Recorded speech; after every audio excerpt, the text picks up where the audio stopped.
संक्षेप में बता सकें, क्योंकि ये कहा जा रहा है कि एआई के दौर में मतलब किस तरीके से पुलिस ने बहुत सारी अलग अलग रिपोर्ट्स में देख रहा था कि कहीं चर्चा है सोशल मीडिया पे कि इस बार एआई से ट्रैक कर रहे हैं आप लोग। क्या सही में ऐसा कुछ हाईटेक आप लोगों ने किया है कि व्यवस्था उसी तरीके की है, सिर्फ उसका स्केल बड़ा कर दिया है? नहीं, एआई का इस्तेमाल बहुत सारे वर्टिकल्स हैं जो इसमें इस्तेमाल हम लोग कर रहे हैं। जैसे कि अगर केवल पुलिसिंग की हम लें तो क्राउड कंट्रोल के बारे में हम लोग एआई का इस्तेमाल कर रहे हैं कि कैसे पार्किंग होगी, कहाँ पे अगर कितनी भीड़ हो जाए तो हम लोगों को कहाँ पे रोकेंगे, किस तरह से सर्कुलेशन एरिया डेवलप करेंगे और ये सुनिश्चित कराएंगे कि जो व्यक्ति जिस रास्ते से आ रहा है फिर उसी रास्ते से वापस स्नान करके चला जाए। इसके अतिरिक्त थर्मल इमेजिंग है और हीट डेंसिटी एनालिसिस है। ये सभी चीज़ें तकनीक के उपयोग से पहले से बेहतर हुई थी और 2019 में ये बहुत प्रारंभिक दौर में थी। इसके अलावा जैसे हम लोगों ने अपने प्रदेश के पूरे देश से कुछ ऐसे एंटी सोशल एलिमेंट्स के भी फोटोग्राफ्स कैप्चर कर रखे हैं, ले रखे हैं अपने डेटाबेस में। तो पूरा मेला क्षेत्र हमारा सीसीटीवी से आच्छादित है, कवर्ड है और टीथर ड्रोन जो एकदम नया कंसेप्ट है कि हम ड्रोन को 30 घंटे तक ऊपर रख सकते हैं, ऐसी व्यवस्था हमारे पास है जो कि पिछले कुंभ में नहीं था। तो उन सभी चीज़ों से हम ट्रैफिक को रेगुलेट कर रहे हैं, क्राउड को कंट्रोल कर रहे हैं, बैड एलिमेंट्स पर नज़र रख रहे हैं। आपने देखा होगा कि कुंभ के अंदर आपको कोई भी पुलिसकर्मी वेपन के साथ नहीं दिखेगा। हम लोगों ने ऐसे स्ट्रैटेजिक जगहों पे मोर्चे लगा रखे हैं किसी भी स्थिति से निपटने के लिए, चाहे वो शहर हो या फिर कुंभ के प्रवेश द्वार हो, लेकिन कुंभ के अंदर कोई ऐसी चीज़ें नहीं हैं। इसके अलावा जो हमारे पुलिसकर्मी हैं उनकी स्पेशल ट्रेनिंग हम लोगों ने दी है और उनकी सॉफ्ट स्किलिंग की ट्रेनिंग दी है, उनको बिहेवियरल साइंस की भी ट्रेनिंग दी गई है।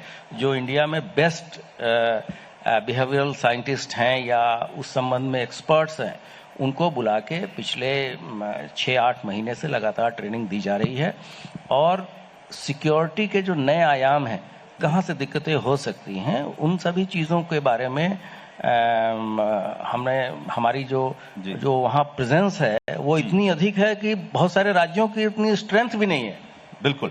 तो आप इतनी मेहनत आप लोग कर रहे हैं और आपने कहा कि बिहेवियरल ट्रेनिंग को लेकर के बहुत काम हुआ है और अखिलेश यादव वहां जाते हैं और ट्वीट करते हैं कि लोग जो है मेला में भटक जा रहे हैं और जब वो पूछते हैं पुलिस वालों से, पुलिस वालों को खुद ही नहीं पता कि कहाँ जाना है, क्या करना है। तो इस तरह की बातें जब आती है तो थोड़ा लगता है कि आप ज्यादा अप्रिसिएशन के हकदार हैं।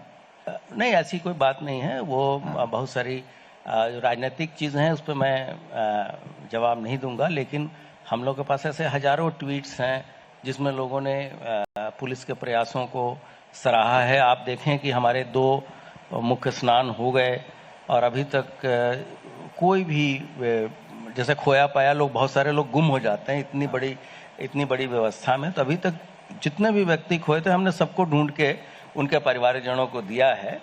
तो ये चीजें देखने वाली है कि ग्लास कितना भरा है और कितना खाली है। बिल्कुल। तो ये तो है, लेकिन सभी का स्वागत है, सभी लोग आ ही रहे हैं, व्यवस्थाओं को देख रहे हैं। ये जरूर है कि ये यहाँ संख्या इतनी ज्यादा है जी कि कुछ लोगों को चलना पड़ रहा है और भी खासकर मुख्य स्नानों के दिन। लेकिन हम लोगों ने व्यवस्थाएं, अनप्रेसिडेंटेड व्यवस्थाएं हैं और सभी मूलभूत सुविधाओं में पिछले कुंभ के अपेक्षाकृत अत्यधिक वृद्धि की गई है, जिससे कि हमारा जो लक्ष्य है आपको बताते हुए हर्ष हो रहा है कि 15 करोड़ से अधिक लोगों ने अभी तक स्नान कर लिया है जी इस दौरान। प्रशांत जी, अब जरा महाकुंभ से हटकर कुछ सवाल कि अभी योगी आदित्यनाथ कहते हैं, मुख्यमंत्री योगी आदित्यनाथ कहते हैं कि गुंडे चाहे जहां होंगे, अपराधी चाहे जहां भी होंगे, पाताल से भी ढूंढ निकालें। और फिर मैं जब आपके बारे में पढ़ रहा था तो हमारी नजर आपकी डिग्री पर पड़ती है कि आप MSc अप्लाइड जियोलॉजी में आप हैं। तो मुझे लगता है कि योगी जी ने देख लिया होगा कि यही भूगर्भ शास्त्री है जो लाएगा गुंडों को खोज, पाताल से निकालने वाला आदमी यही है।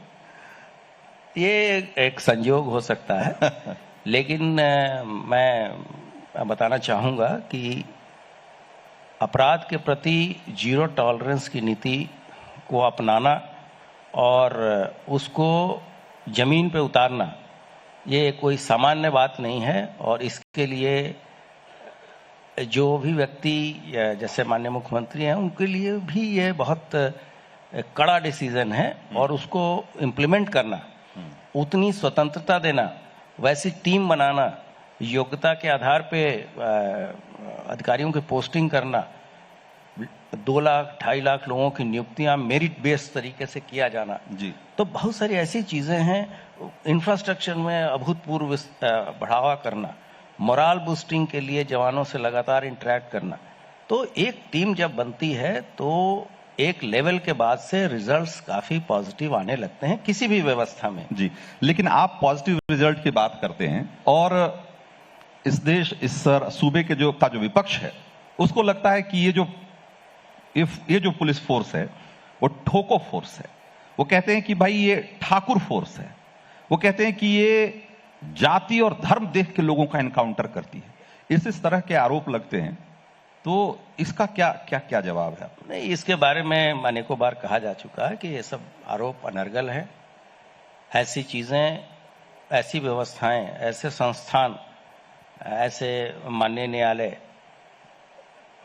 और जो जैसे ह्यूमन राइट कमीशन है, चाहे वो नेशनल ह्यूमन राइट कमीशन हो, स्टेट ह्यूमन राइट कमीशन हो, बहुत से चेक्स एंड बैलेंसेस है। ऐसा नहीं है कि किसी के पास फ्रीडम है कुछ भी करने का।